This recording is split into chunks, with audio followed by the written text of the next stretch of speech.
தெரிஞ்சு மேக்ஸிமம் வந்து ஈகோ பிரச்சனையால தான் வருதுன்னு நினைக்கிறேன். நிறைய வந்து இப்போ நீங்க வந்து அதிகமா சம்பாதிக்கிறீங்க, நாங்க கம்மியா சம்பாதிக்கிறோம், அந்த மாதிரி ஒரு கிளாஷ்ல வருது. பிளஸ் வந்து வீட்ல வந்து எந்த வேலையும் செய்யறது கிடையாது, ஈக்குவல் ஷேரிங் கிடையாது நான் நினைக்கிறேன். மற்றபடி ஓகே தான், அவங்க 2 பேரும் ஈக்குவல் அண்டர்ஸ்டாண்டிங் இருந்துச்சுனாவே பாதி பிரச்சனை முடிஞ்சிரும். பொண்ணுங்க வந்து நிறைய எக்ஸ்பெக்ட் பண்றாங்க, பிஃபோர் மேரேஜ் வந்து நிறைய எக்ஸ்பெக்ட் பண்றாங்க. ஸோ அது வந்து அவங்க ஆஃப்டர் மேரேஜ் வந்து சிலதெல்லாம் ஃபுல்ஃபில் ஆக மாட்டேங்குது. அதுதான் மெயின் ரீசன் எனக்கு தெரிஞ்சு.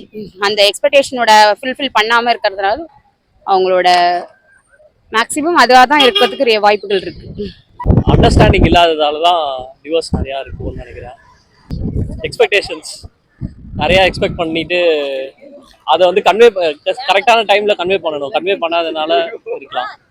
வேற யாரும் தேர்ட் பர்சன் இவங்க சண்டைக்குள்ளே இன்வால்வ் ஆகாமல் இருந்தால் கொஞ்சம் நல்லாயிருக்கும். அதனால தான் நிறையா டிவோர்ஸ் நடக்கிறது இதெல்லாம்.